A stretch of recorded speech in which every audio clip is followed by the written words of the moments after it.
Hello, ladies and gentlemen, and welcome back to the Down South Salvation Podcast. So, for this week's episode, we have Jacob Winograd from the Libertarian Christian Institute, and he is going to be making a case for Christians to vote Libertarian.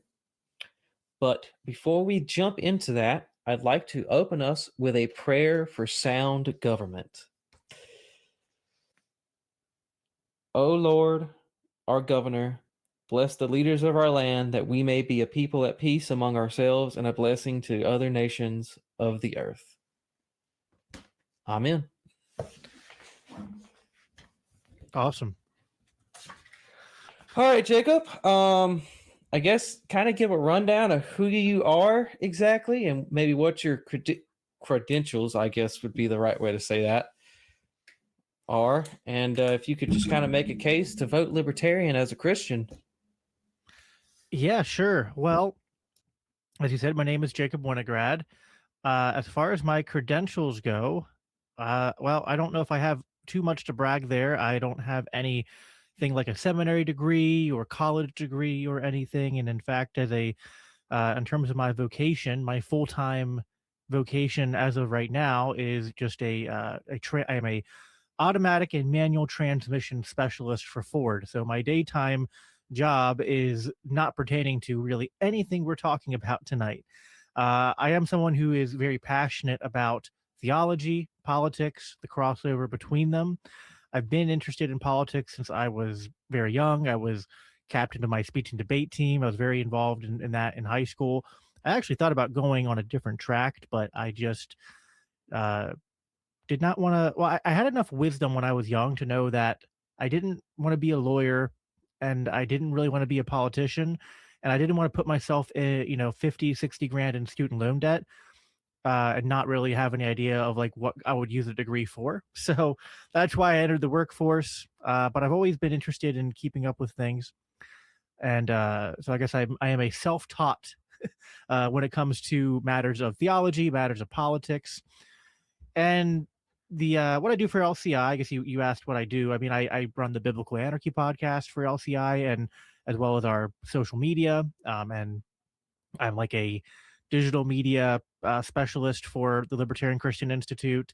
And so I guess I've taken some online classes for that stuff. So it's my part-time job, if you will. I am really interested in opening up the conversation within churches and Christian circles to rethink the way that we approach the idea of politics and government and authority, and specifically how we as Christians relate to these things. I feel like, for the most part, growing up in sort of like Western America, evangelical conservative circles, the way politics has been talked about is either to not talk about it, or it boils down to, well, we're pro-life, and that means we just have to vote Republican. And other than that, it's kind of a sort of two kingdoms perspective where it's just sort of like, well, obviously we serve God and we're ambassadors of his kingdom, but also we have to submit to the authorities and kingdoms of this world insofar as they don't call us to sin against God.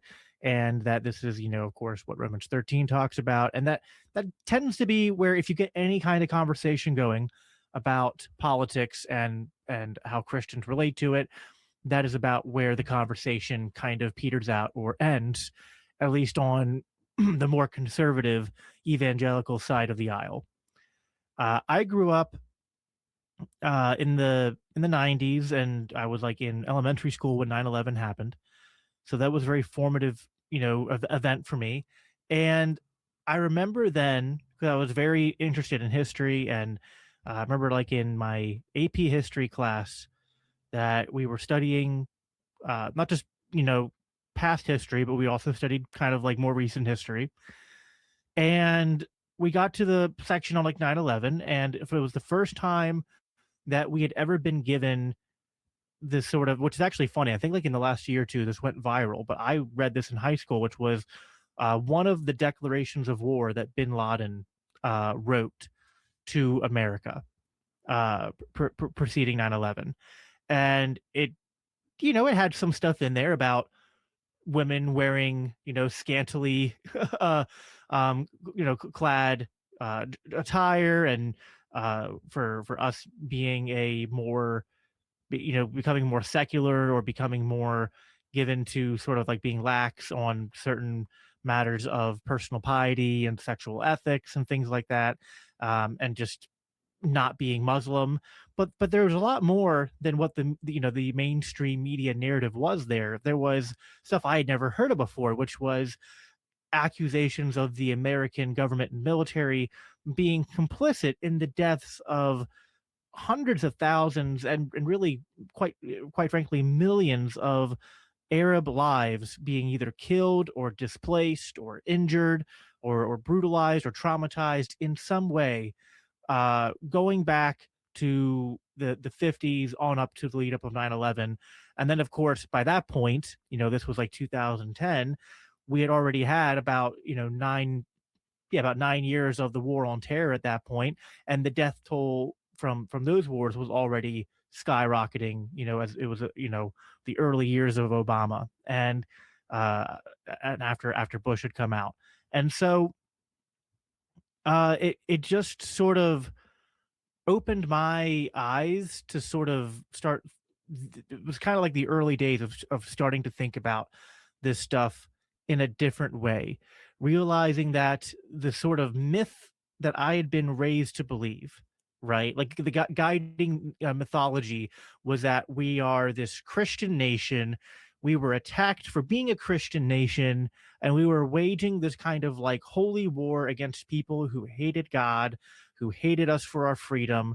And um and yeah, it turns out like the wars were sort of Afghanistan was maybe somewhat defensive, but Iraq was obviously sold on lies, weapons of mass destruction, and just everything that you could measure from it was bad fruit. It was like, what are we doing here? We're killing millions of hundreds of thousands, and indirectly later the cost of war.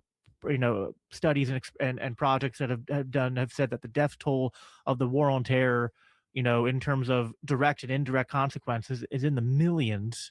And so, yeah, it just struck me that like we're supposed to be the party and the movement of like we're pro life. We think that a human life is sacred, made in the image of God, and that and especially babies, innocent, like tiny beings that can't even speak for themselves, right? Even when they're in the womb of a mother, that we're going to fight to protect that life. But it's okay if we kill, hundreds of thousands of children and babies halfway across the world just because they live in a country that is against our political agenda. So that's kind of what set me on this kind of political sojourn. And it started on the left more, because that's kind of where the anti-war movement was at that point in time. But it eventually led me to libertarianism, Murray Rothbard, Ron Paul, Mises and the Mises Institute.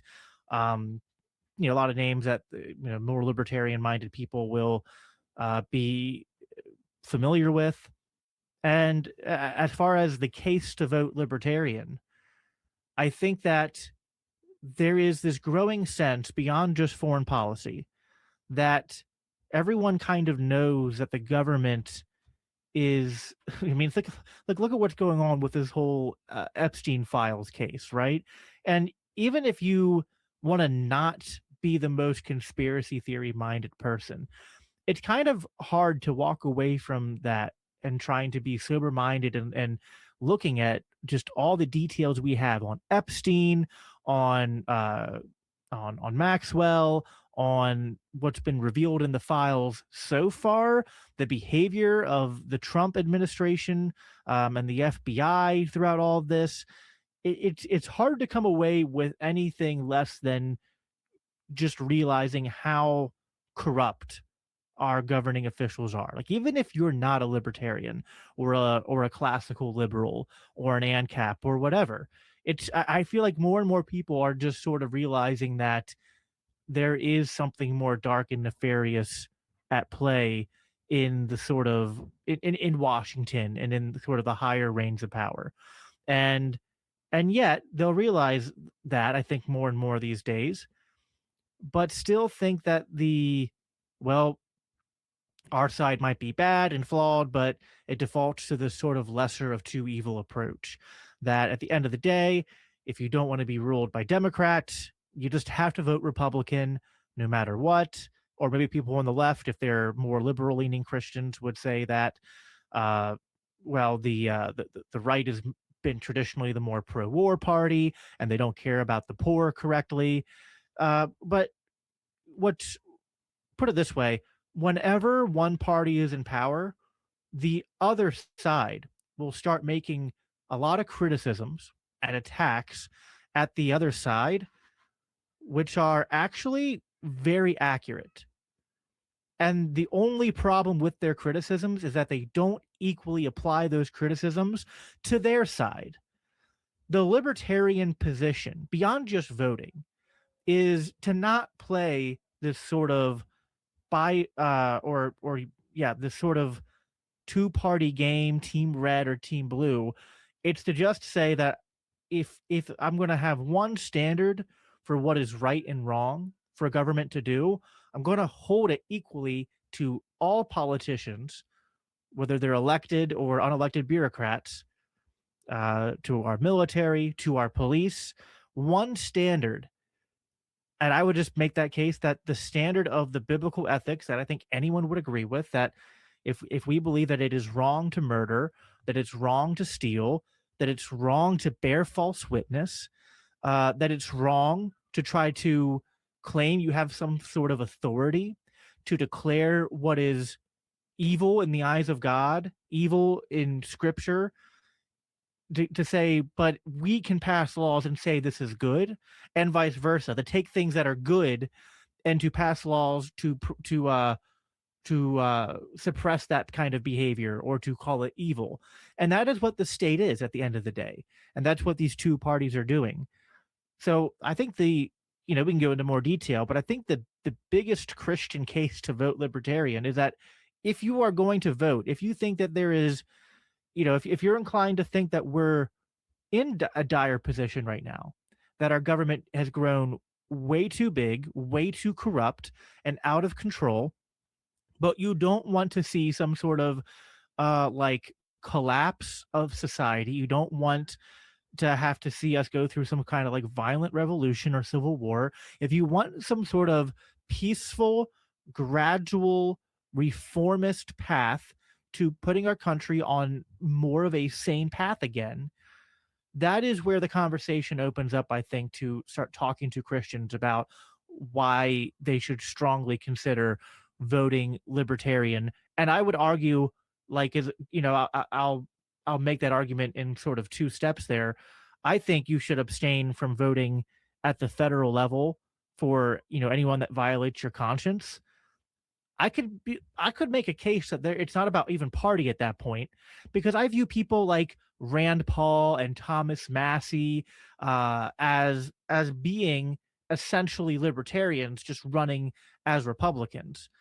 But at the state and local level, especially, I think Christians need to A, care more about voting in those elections, and B, consider that the best long-term strategy is to start considering putting more libertarians into positions that matter at these state and local levels, especially positions like mayor, city council, school board, constable, sheriff, and then at the state level, if you can get people to be representatives of certain districts or anything like that, district attorneys.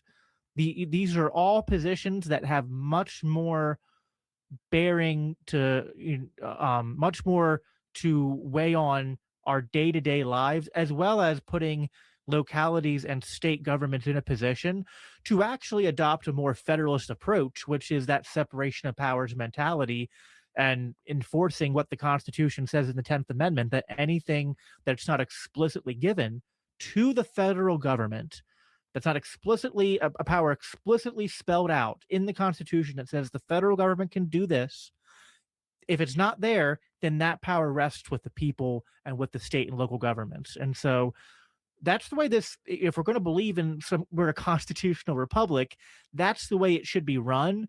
And the enforcement mechanism is to basically take these things to, to basically pass acts of nullification of unconstitutional laws at the state and federal level from these local governments, and to say that we are no longer going to enforce these because they're unconstitutional, to take local law enforcement and say you cannot enforce these laws anymore. I think that this is the most practical and principled approach. This sort of is a blending of a way Christians can, because there's a strong argument. Like, I know you've talked to like Cody Cook, who's a fellow of mine at LCI. He's of an Anabaptist background. There are a lot of Christian libertarians and anarchists of a Anabaptist background who preach a more sort of retreatist mentality, which I'm sympathetic to. Sort of like, well, you could steel man it this way, especially in the wake of the Epstein files case. Be like, well, if we're basically ruled by satanic, I don't want to get you censored on any channel, then it's kind of insane to think that like the solution to that is political, or getting involved, or like getting yourself unequally yoked with that kind of system and whatnot, that has that kind of bad fruit and whatnot. And listen, I think there are certainly case by case situations where you probably would be called not to vote, right? Like, you can, whether that's a local election or a state election or a federal election, it might be you look at all the candidates and go, yeah, my conscience dictates I can't vote for any of those people. And I think that's wise to be open to that. I don't think you have a moral obligation to cast a vote.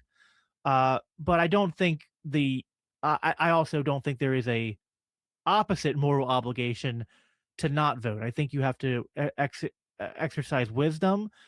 And if you want to sort of identify that there's a principled objection to the state as it exists today, to the two-party system and the corruption and all of that, but you want to figure out some way to at least do some kind of damage control, some kind of triage, some kind of principled strategy that allows for there to be practical incremental change, at least make that possible, rather than just because I mean, and obviously not, I want to be clear here, that should be secondary to trusting God is in control, right?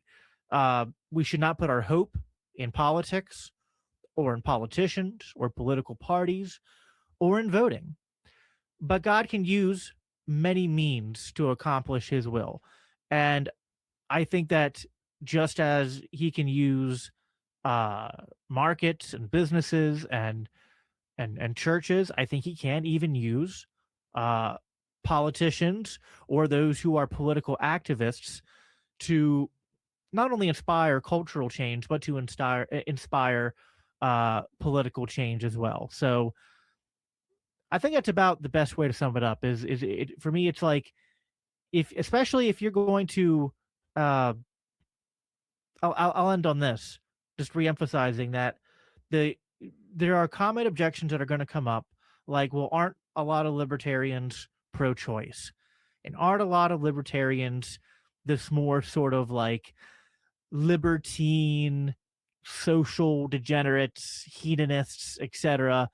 And does that give you some kind of like qualm about voting for them or associating with them as a Christian?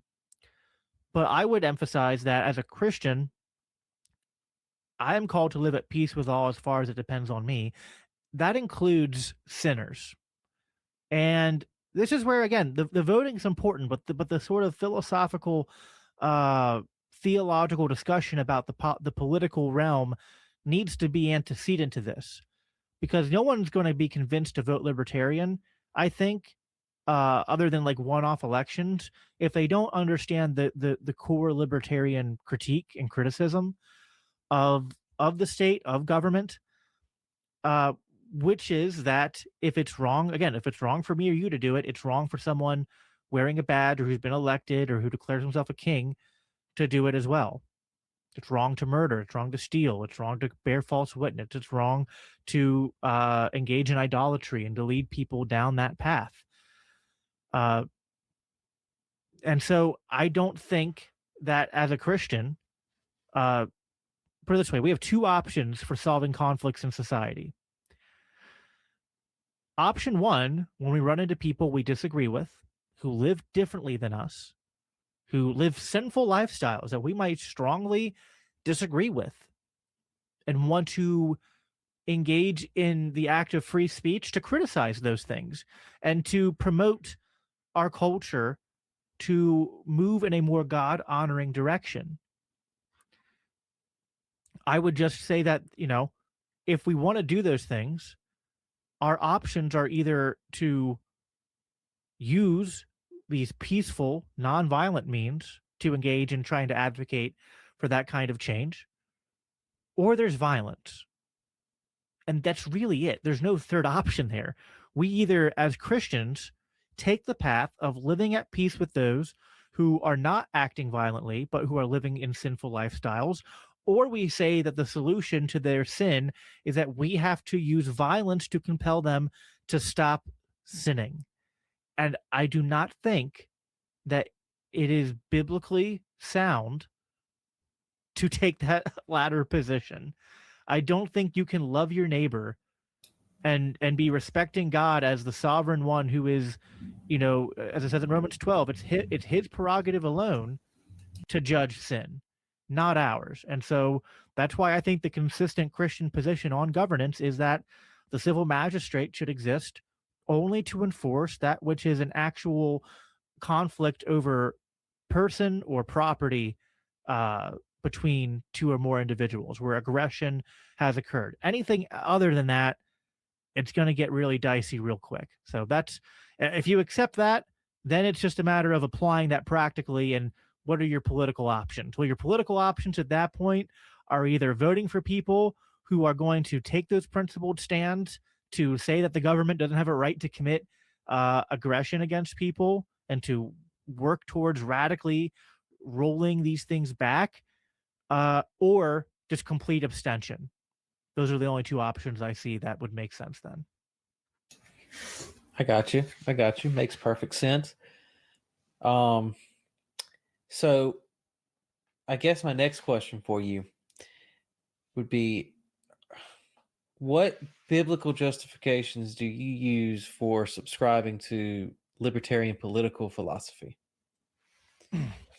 There's a few different ones, and I would say I kind of already gave the first one, which is more of just the, if it's wrong for you and I to do it, it's wrong for anybody to do it. I don't think that in God's moral law that there is any sort of carve out where something becomes moral for me to do that's immoral for anyone else to do.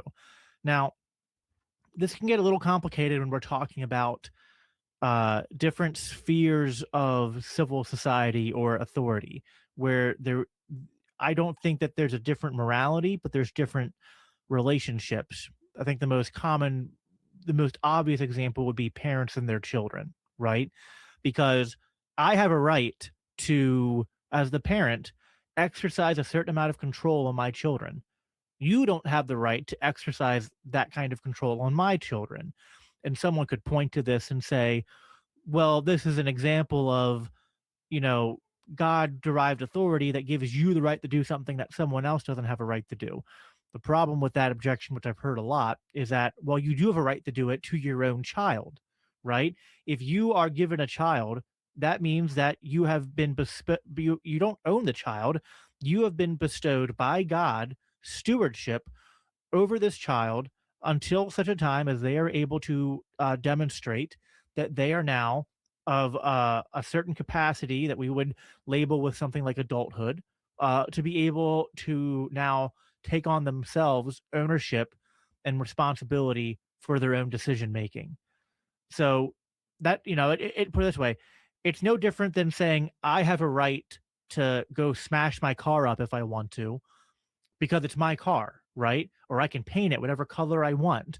I can put different size tires on it. I can uninstall the radio system and replace it with nothing, you know? But if you, smash my car or scratch the paint or rip the tires off or whatnot, well, that wasn't your car. So you don't have a right to do it. So that's the most fundamental thing, I think, is just realizing that God's moral law doesn't have these weird exemptions placed in it. If we want to talk about more scriptural, citations that would, bolster this case, there's a lot of good ones to choose from. I think one of my favorite ones is Mark 10:42. Matthew has the same passage, I forget the chapter, but in this chapter it's the story where the apostles are arguing amongst each other about which one of them is the greatest, who can sit at the right hand of Jesus when he's reigning, and he reprimands them, and he says that, well, first of all, he says, like, do not be like the Gentiles, right? The Gentiles seek positions of authority. Now, he does not condemn positions of authority. What he's condemning is what they're trying to claim authority to do, which is to rule over other people, right? And he literally in the Greek is using what etymology later is developed in Latin to become what we call arcing, right? Archist. So he's literally telling his apostles, don't be like the Gentiles who seek positions of authority to to rule, to lord over their fellow man. But rather, if you want to be the greatest, you must become the least. You must become a servant. And so this is, again, we understand as Christians that we're called to servant leadership. Well, servant leadership, it looks like what I just said before. It means that you're applying the same standard to you as to the people you're leading and serving. You're not saying, uh, you guys can't steal and can't murder, but for the greater good, I have to steal from you guys and threaten murder against you guys if you don't comply with what I'm saying. That's not how a leader leads. Like, if a pastor did that to start a church, it was like, I started this church, but the way I did it was instead of the members of my church voluntarily giving me their tithes, I just, go around like the mafia, every Sunday and knocking on their doors and asking them to pay up. And if anyone doesn't listen, then we rough them up a little bit, right? Like, well, that no one would accept that for a pastor or a minister or an elder team or whatever denomination you're coming from there. A local parish, if you're Catholic, no one would accept them doing that. Uh, I believe in the Bible, like in passages like Romans 13, there is a teaching that there's a prescribed role, a prescribed office for the adjudication of justice. We call that the civil magistrate. I believe that there are those who are called to wield the sword in protection of the innocent against people who do wrong. But the only way to read Romans 13, you're either going to land on, because what it hinges on is when he says that um, he uses wrath against the wrongdoer, against those who do evil. Is that all evil, or is that a specific type of evil? There's a strong case to be made when we look at the Greek term being used there, which I believe is kakos. Might be wrong in the pronunciation there.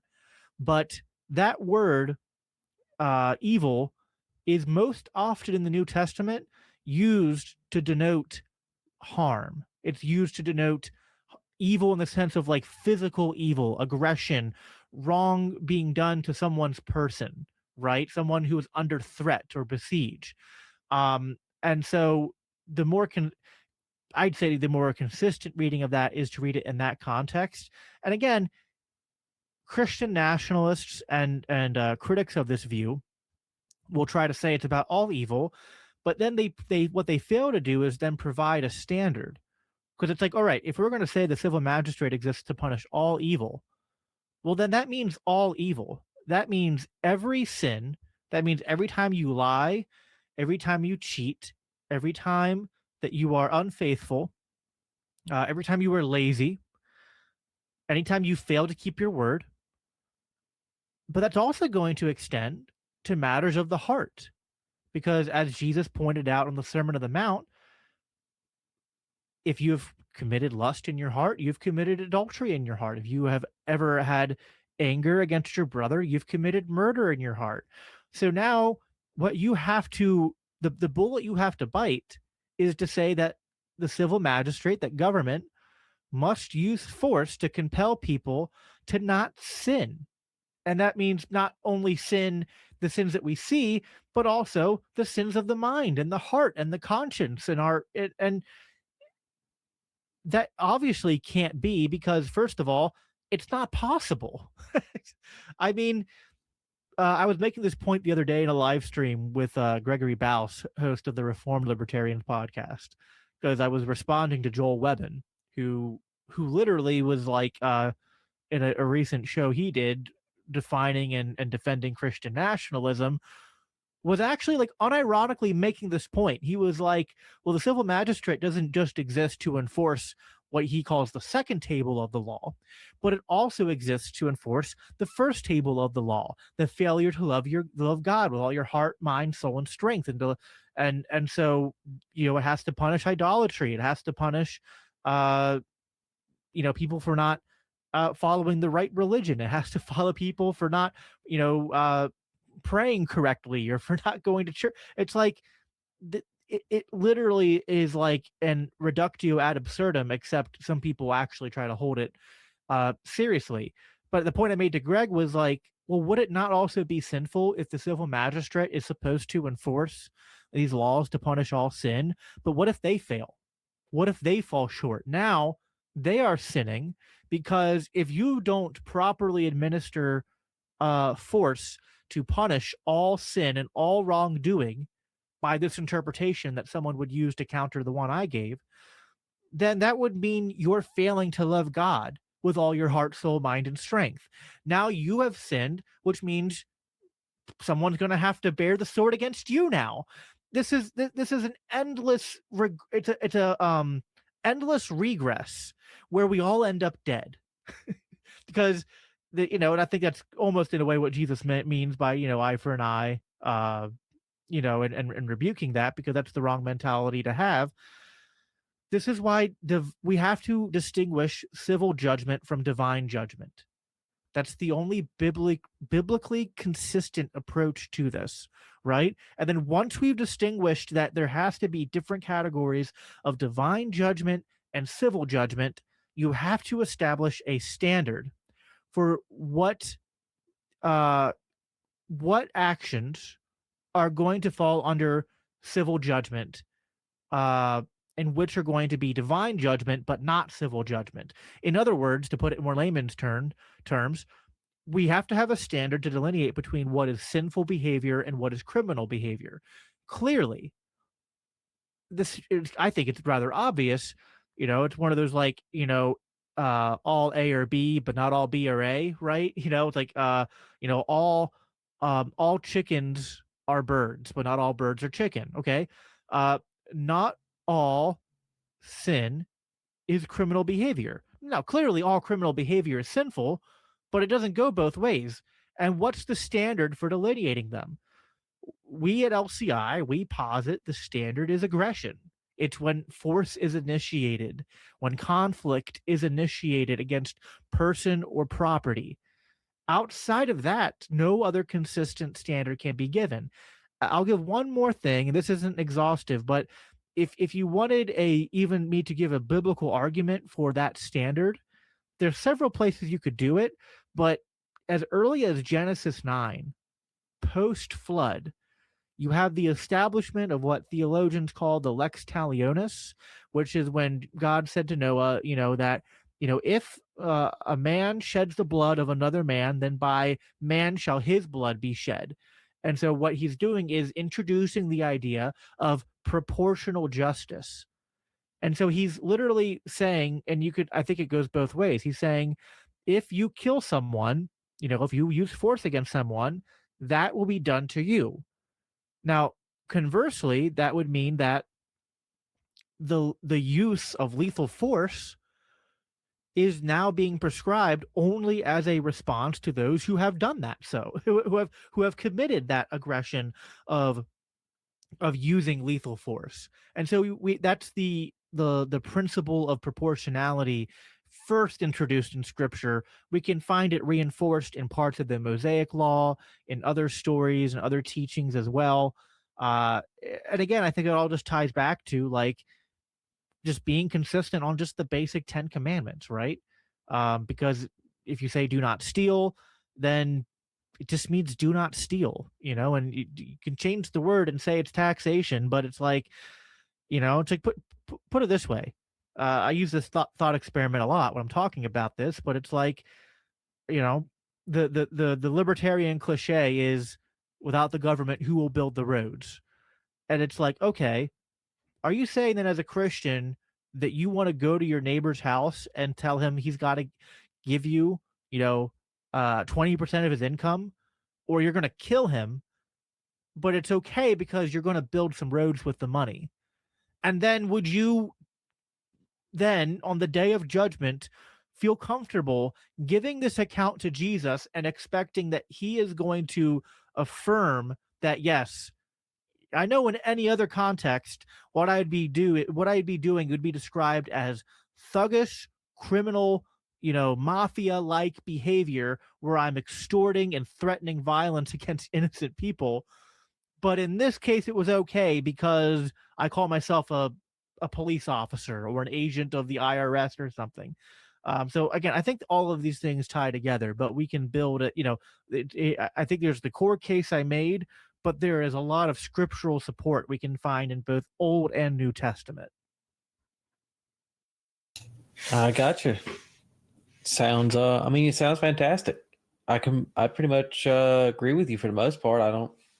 Not hearing a whole lot I disagree with, and I'd love to deep dive this some more, but we are actually at time.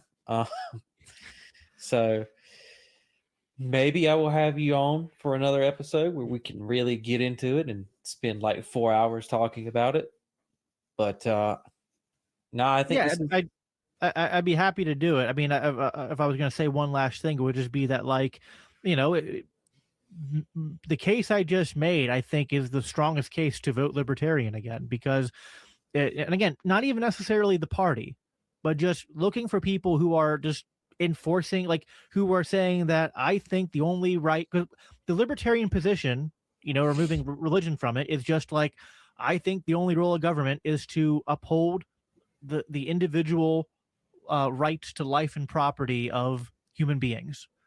I think that's the Christian position. So listen, if an atheist who's even gay says, I'm running for mayor and I think the only job for the government is to enforce the rights to life and property as an individual, and then you have someone who says, well, I'm a Christian, but I think we need to go drop bombs on people in the Middle East. It's like, well, I'm sorry. I think I understand that. Like, listen, I think homosexuality is sinful. I think that people are wrong to be atheists, but it's kind of like the job needs done, right? You need someone to be a plumber. If someone says, like, I'm a Christian, but I don't have any of the right tools and I'm not certified and I'm just going to come in and break all your pipes and leave you a high bill, right? Or someone is like, comes highly recommended and they do a good job and charge the right price. Are you going to interrogate your plumber and the person bagging your groceries at the supermarket and the firefighter putting out the fire at your house, or the people who are fixing your car, all these things? Are we going to stop and vet them to be like, you can't perform this service for me or other people unless I know you're a a Christian, not engaged in any sinful behavior? That's not the way that we're called to live life. So yeah, I think if you want to see a society that becomes more Christian, again, not all of it rests on politics, but insofar as politics and government and authority, these are prescribed by God and they matter to creating a society that's more in alignment with God's moral will, with his moral decree, uh, libertarianism is the most consistent expression of what the Bible teaches on these things. And so voting libertarian is no different than just saying, like, let's get the right person for the job, whether it's a plumber, whether it's an automotive technician, whether it's someone laying bricks, or whether it's someone who's going to be a judge and decide on, who's in the right and who's in the wrong over this particular dispute. 100% agree. I want to thank you for coming on, taking time out of your evening to join us. To the audience members, I want to thank y'all for sticking around to listen. As always, like, share, subscribe. Obviously, repost it if you can. Spread the podcast out as best you can. And of course, as I always say at the end, stay blessed. Thanks for tuning in to today's episode of the Down South Salvation Podcast. I hope you found our discussion insightful and engaging. If you enjoyed the show, please consider liking this episode and sharing it with your friends and family. It really helps me reach more listeners like you. Don't forget to subscribe to our channel so you never miss an episode. You can also follow me on X, formerly Twitter, at DS Salvation and Instagram at Down South Salvation for updates and more. For additional content and to stay updated, find me on YouTube, Substack, and all major podcast platforms at the Down South Salvation Podcast. Your support means the world to me, and I look forward to bringing you more exciting episodes soon. Until next time, stay blessed.